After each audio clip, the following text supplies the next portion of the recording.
Hi, today from Black Forest. Today I will tell you about the relationship between health and wealth. It's gonna be a very interesting episode. See you in the next part.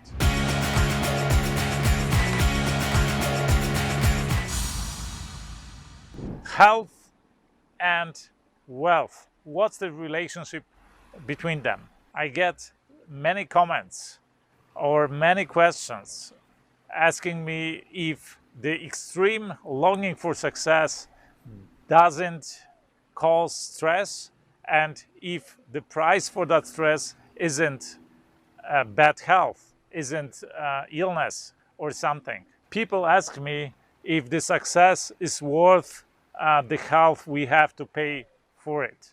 And I think this is a great misunderstanding, that you have to pay with your health for your success.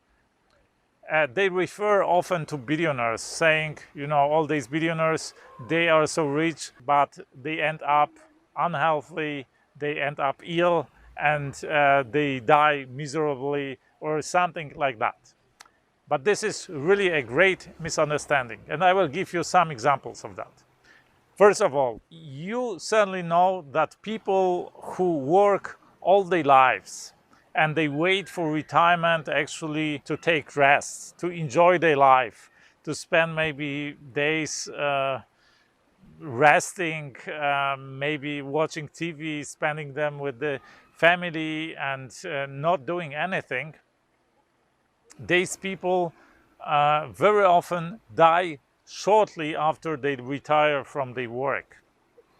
On the other hand, people who stay occupied after their official retirement, they stay, let's say they are entrepreneurs, they stay in business and they never stop working, or maybe they help in the business of their children, or maybe they set themselves new goals and they try to achieve these goals. They go for these goals. They work on fulfilling their visions, their maybe dreams. Still, after retirement, they stay longer healthy and they stay longer alive.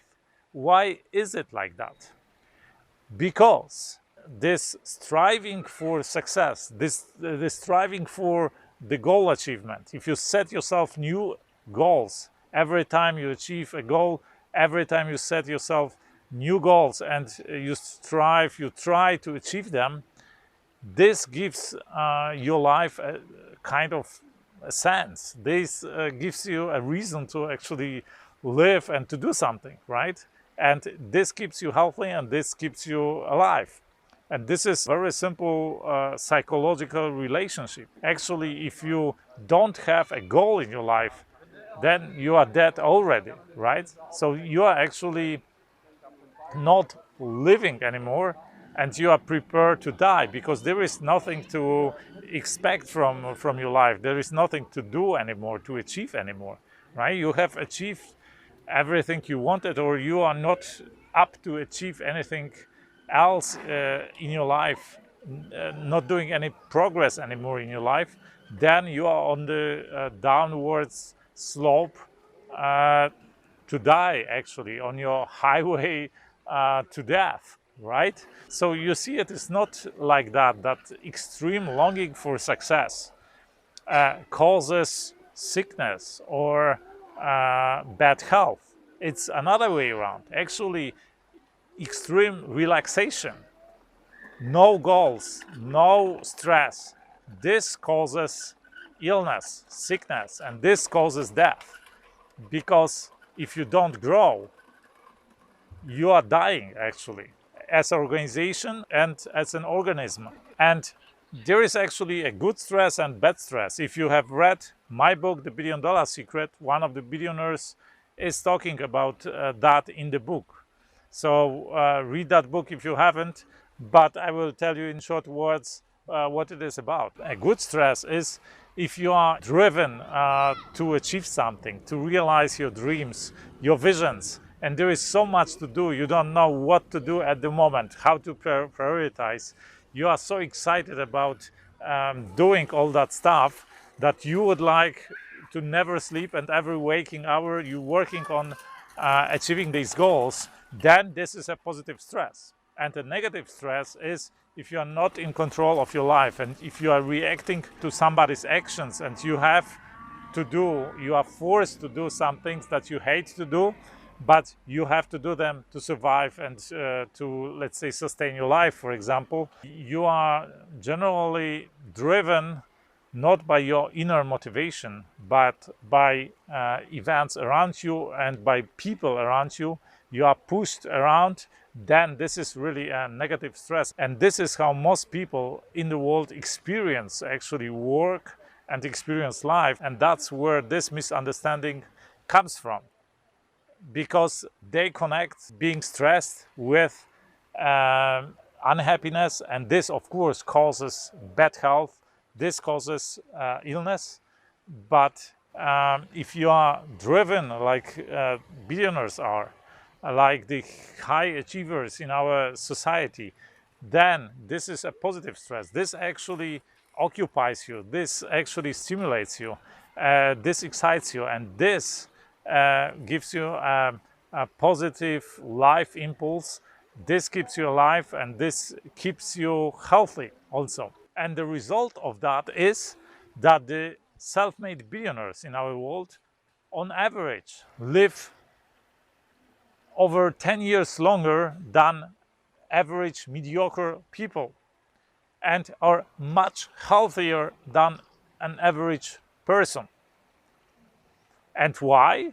Yeah, of course, first of all, because they have a reason to live. They never stop working. They work until they generally die. They always have new goals. They always have new dreams, new visions that they want to realize, and that keeps them healthy and that keeps them alive on one hand. And on the other hand, because of what they have achieved, they can afford actually better healthcare, better treatments, better food, and whatever, the best quality of the environment that they put themselves into. And of course, this is much healthier than the conditions that average people have to endure, right? And they have to endure these conditions because they don't strive for success, for achievements. They don't strive to achieve their goals as extremely, as passionately, as diligently as the billionaires do. So this is the answer to these questions, to this topic. I wonder what your opinion, what your experience is about these topics. Write your comment down below this video.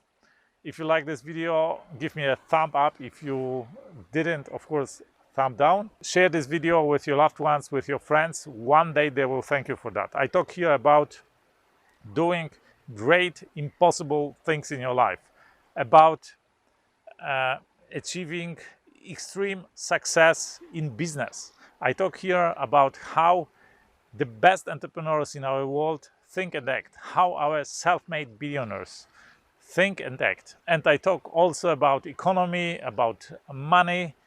So if you like this video, you will certainly like my other videos. I invite you to watch them. That's it for today from Black Forest. I wish you a fantastic day. Let's do something extraordinary today.